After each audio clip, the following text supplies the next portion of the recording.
ఎవరైనా చెప్పగలరా? చెప్పు. అది ఓ రకమైన శాస్త్రీయ సంగీతం. Very good. అది శాస్త్రీయ సంగీత సంప్రదాయమే. అది ఏ ప్రాంతానికి చెందింది? కర్ణాటక. కర్ణాటక కాదు. అది కర్ణాటక సంగీతం కాదు. దక్షిణ భారతదేశానికి చెందిన సంప్రదాయ సంగీతం. ఉత్తర భారతదేశానికి చెందిన సంప్రదాయ సంగీతాన్ని ఏమంటారో తెలుసా పిల్లలు? హిందుస్థానీ. Very good. సరే కాని ఫాదర్ ఆఫ్ కర్ణాటిక్ మ్యూజిక్ అని ఎవరినంటారు? త్యాగరాజస్వామిని. కాదు. నువ్వన్నట్టు త్యాగరాజస్వామి ప్రఖ్యాతిగాంచిన పురందరదాసునే ఫాదర్ ఆఫ్ కర్ణాటిక్ మ్యూజిక్ అని అధిక శాతం పరిగణిస్తారు. పురందరదాసు 1484వ సంవత్సరంలో షిమోగా జిల్లాలో జన్మించారు. షిమోగా ఏ రాష్ట్రంలో ఉంది? కర్ణాటక. షిమోగా జిల్లా కర్ణాటకలో ఉంది. ఆయన పుట్టినప్పుడు ఆయన పేరు శ్రీనివాస నాయక్. ఆయన తండ్రి ఒక ధనిక వర్తకుడు. పురందరదాసుకి 16వ ఏట పెళ్లైంది. ఆయన భార్య సరస్వతీబాయ్ అందమైనది, భక్తురాలు కూడా. దురదృష్టవశాత్తు పురందరదాసు తన 20వ ఏట తల్లిదండ్రులను పోగొట్టుకున్నాడు. ఆంటీ, ఆయన్ని ఆయన భార్యని ఎవరు చూసుకున్నారు? అమ్మా నాన్న లేకుండా వాళ్ళెలా బతికారు? చెప్తాను, కూర్చో. వయస్సులో శ్రీనివాస నాయక్ చిన్నవాడైనా అతనికి తెలివితేటలు, వ్యాపార దక్షత కూడా ఉన్నాయి. ఆయన తన తండ్రి మొదలుపెట్టిన చిన్న వ్యాపారాన్ని తన తెలివితేటలతో సమర్థవంతంగా అభివృద్ధి చేసి చాలా త్వరగా ధనవంతుడయ్యాడు. మనం ఆయన కీర్తనల్ని ఎలా గుర్తించడం? చాలా మంచి ప్రశ్న. ఇప్పుడు చాలా మంది గాయకులు పాడిన ఎన్నో కీర్తనలు ఉన్నా పురందరదాసు రాసిన కీర్తనల్ని ఎలా కనిపెట్టడం? మనం వాటిని ఎలా గుర్తించడం?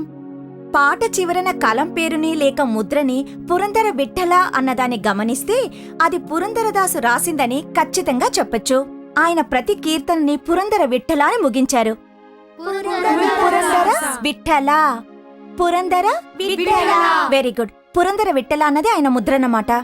ఎస్ ఆంటీ, ఆయన చాలా ధనవంతుడని మీరు చెప్పారు. ఆయన దగ్గరున్న డబ్బుతో పేదవాళ్ళకి సాయం చేసేవారా? చాలా మంచి ప్రశ్న అడిగావు. కూర్చో. ఆయన ఎంతో ధనవంతుడైనప్పటికీ ఎవరికీ ఏ సాయమూ చెయ్యలేదు. ఆయన చాలా పిసినారిగాను, లోభిగాను ఉండేవాడు. అతనెప్పుడు తే తే అని తీసుకోవడమే కాని ఎవరికేవీ ఇచ్చేవాడు కాదు. అప్పుడు దేవుడైన నారాయణుడు ఏం చేశాడు? ఒక చక్కని నాటకవాడాడు. ఎందుకంటే పురందరదాసుకి జీవిత విలువల్ని నేర్పడానికి. మనం ఈ లోకానికొచ్చింది కేవలం డబ్బు కోసం కాదు. ఆయన కథని మనం తెలుసుకుందాం పదండి.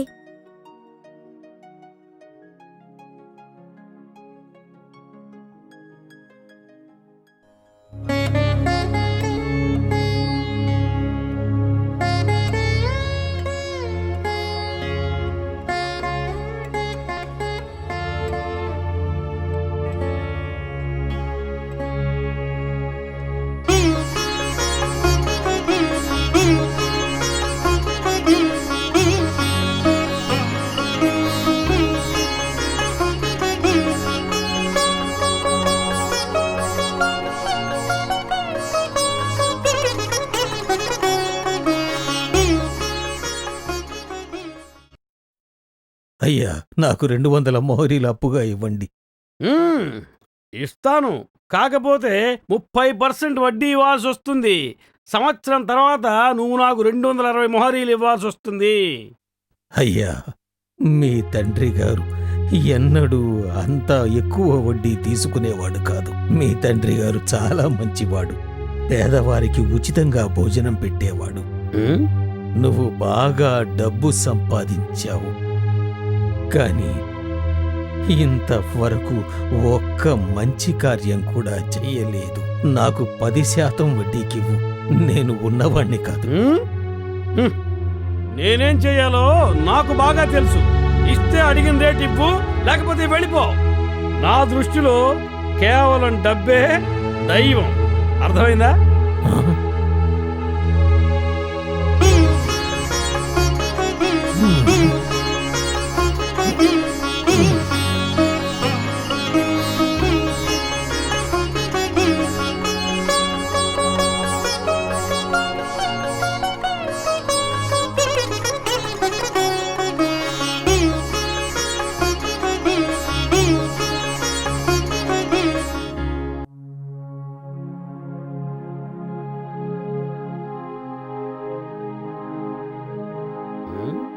ఇప్పుడు నేను నీకేం చేయాలి?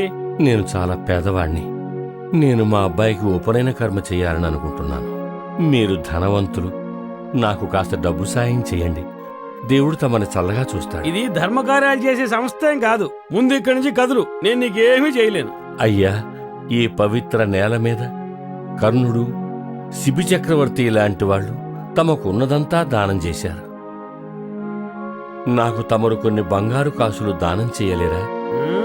నీ సలహా నీ దగ్గరే ఉంచుకో. నాకు ఇవ్వాల్సిన అవసరం లేదు. నా సమయం వృధా చేయకు. నేను నీకు చిల్లి గవ్వ కూడా ఇవ్వను.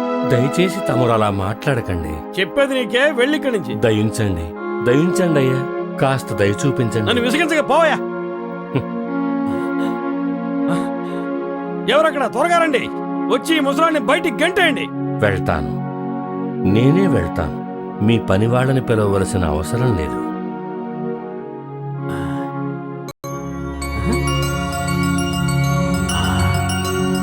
ఈ ముసలాడికి ఇంత బలం ఎక్కడి నుంచి వచ్చిందో?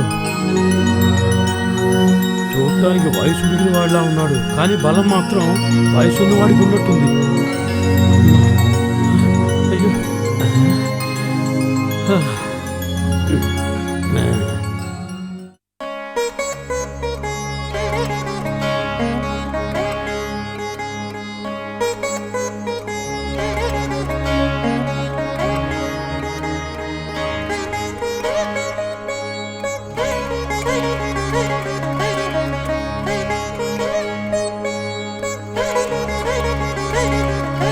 ఇది శ్రీనివాస నాయక్ గారిల్లేనా? అవునండి, నా పేరు సరస్వతి, ఆయన భార్యని. లోపలికి రండి.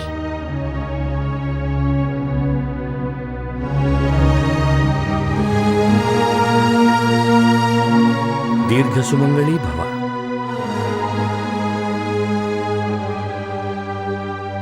నేను మీ ఆయనగారి దుకాణానికి వెళ్ళి మా అబ్బాయి ఉపనయన కర్మకి కొంత ధన సహాయం చేయమని కాళ్లా వేళ్లా పడ్డాను. ఆయన నన్ను నిర్దాక్షిణ్యంగా బయటికి పంపారు. మీరైనా దయతో ధన సహాయం చేయగలరా? ఇలా చూడండి, మా ఆయన దగ్గర చాలా డబ్బుంది నిజమే, కానీ ఈయన పెట్టిన తాగే అధికారం నాకేమాత్రం లేదు. మీరే చూస్తున్నారుగా, మా ఆయనకి ఇల్లు చక్కదిద్దుకోవడానికి కూడా డబ్బు ఖర్చు పెట్టడం సుతరాము ఇష్టం ఉండదు.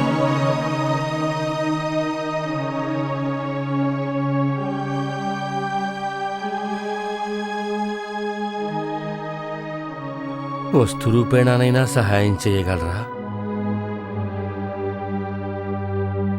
ఆ, నాకంటూ సొంతమైనది ఈ ముక్కుపుడుకొకటే.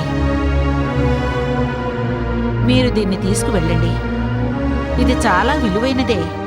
మీ అవసరానికి ఇది ఖచ్చితంగా ఉపయోగపడుతుందన్న నమ్మకం నాకుంది. చాలా సంతోషమమ్మా, చాలా సంతోషం. మీరు చాలా దయగలవారు. దేవుడు మిమ్మల్ని అనుగ్రహిస్తాడు.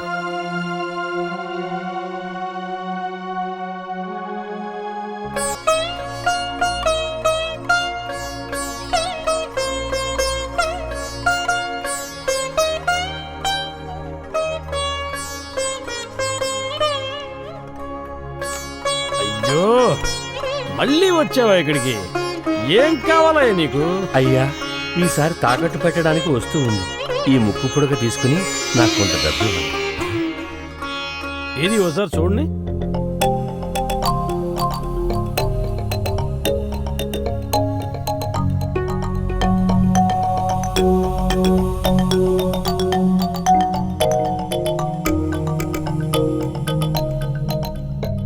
సుందరం, ఓసారి ఇలా రా. నువ్వు ఇక్కడే ఉండు. సుందరం, నువ్వు దుకాణం చూస్తుండు, నేను ఇప్పుడే వస్తాను.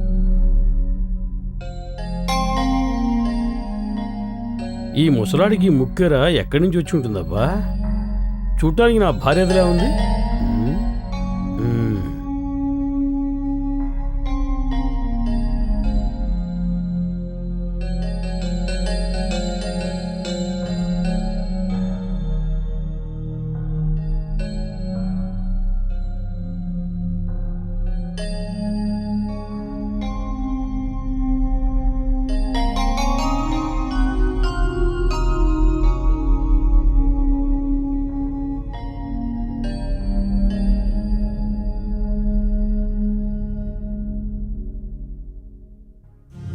సరస్వతి, సరస్వతి, సరస్వతి!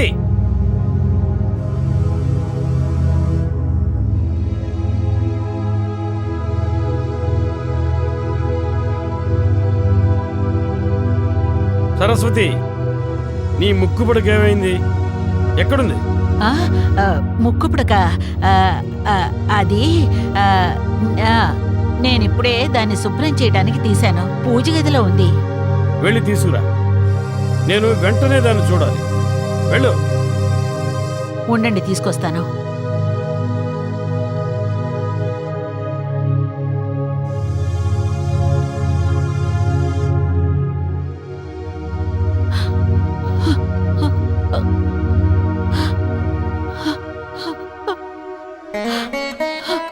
భగవంతుడా, నాకు పెద్ద సమస్య వచ్చింది.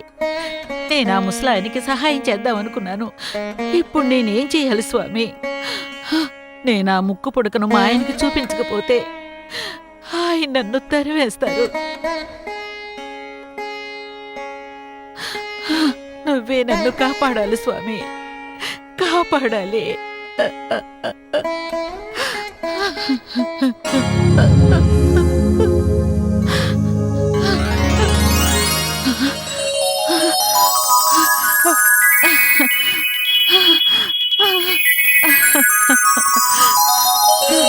ఆపద్బాంధవ, అనాథ రక్షక, నువ్వు నన్ను కాపాడవు స్వామి, కాపాడవు, కాపాడవు స్వామి.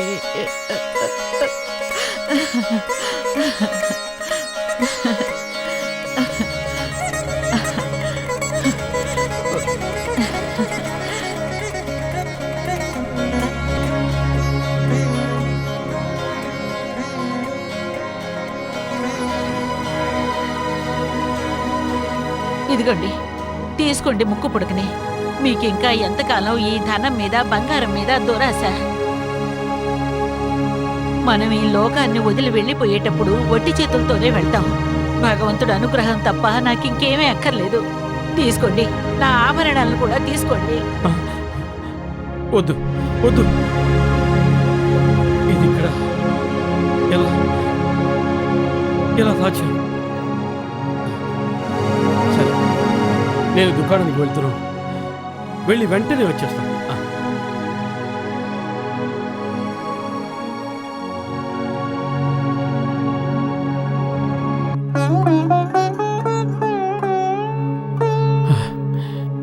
ఇదేమిటిది? ఇది ఇక్కడ ఇది ఎలా సాధ్యం?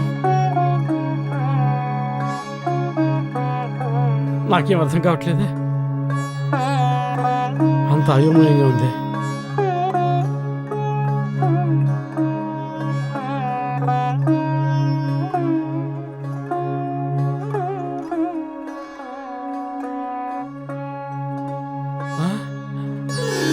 లేదు, ఏమైంది? ఇక్కడే ఉండాలి.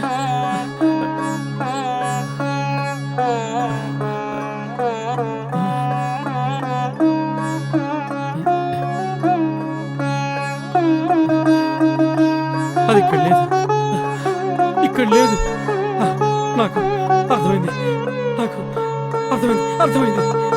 ఇది ఆశ్చర్యం లేదు, ఆశ్చర్యం లేదు. ఆ వృద్ధుడు ఎంతో బలంగా ఉన్నాడు. ఆ వృద్ధుడు చాలా బలవంతుడు.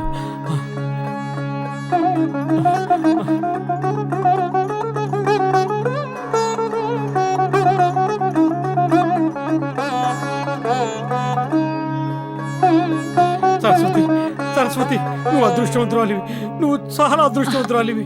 అరే, లేవండి, లేవండి. ఏమిటి మీరు చేస్తున్నది? చూసేవాళ్ళు ఏమనుకుంటారు?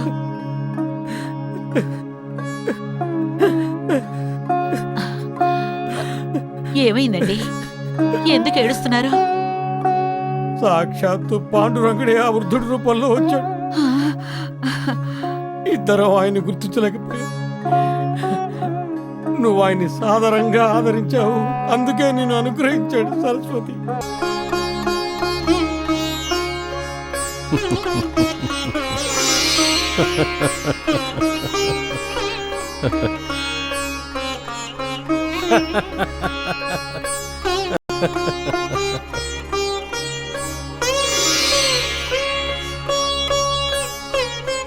ఏమిటి వచ్చింది పాండురంగడా? నేను ఊహించలేకపోతున్నాను. నేను అహంకారంతో ఆయన్ని చీదరించుకుని తరిమేశాను. నేనెంతటి దురదృష్టవంతుడి సరస్వతి. సరస్వతి, నేను ఇలా చేశానని ఆ పాండురంగుడు నాపై ఆగ్రహించడు కదా, ఆ పాండురంగుడు నన్ను అనుగ్రహిస్తాడు కదా, నాకు ఆయన మళ్ళీ కనిపిస్తాడా? మీది చాలా మంచి మనసని నాకెప్పుడో తెలుసండి. జరిగిపోయిన దాన్ని తలుచుకుని మీరేమీ బాధపడకండి. భగవంతుడు మీకేదో దారి చూపిస్తాడని నాకు నమ్మకం ఉందండి. మనం సర్వస్వాన్ని త్యాగం చేద్దాం. పేదలకి సంపదనంతా దానం చేసేద్దామండి. అవును, నువ్వు చెప్పినట్టే చేద్దాం. ఈ రోజు నుంచి మన శేష జీవితాన్ని ఆ పాండురంగ లీలల్ని కీర్తిస్తూ గడిపేద్దాం.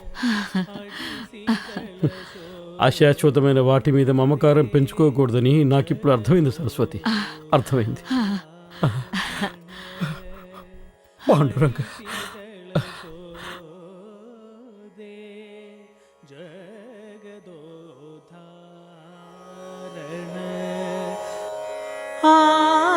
ആനലേകര മുന്നിപ്പോലതി സകല ശാസ്ത്രപുരാണദീനം താളദീനം താളപരികതു രേ രേ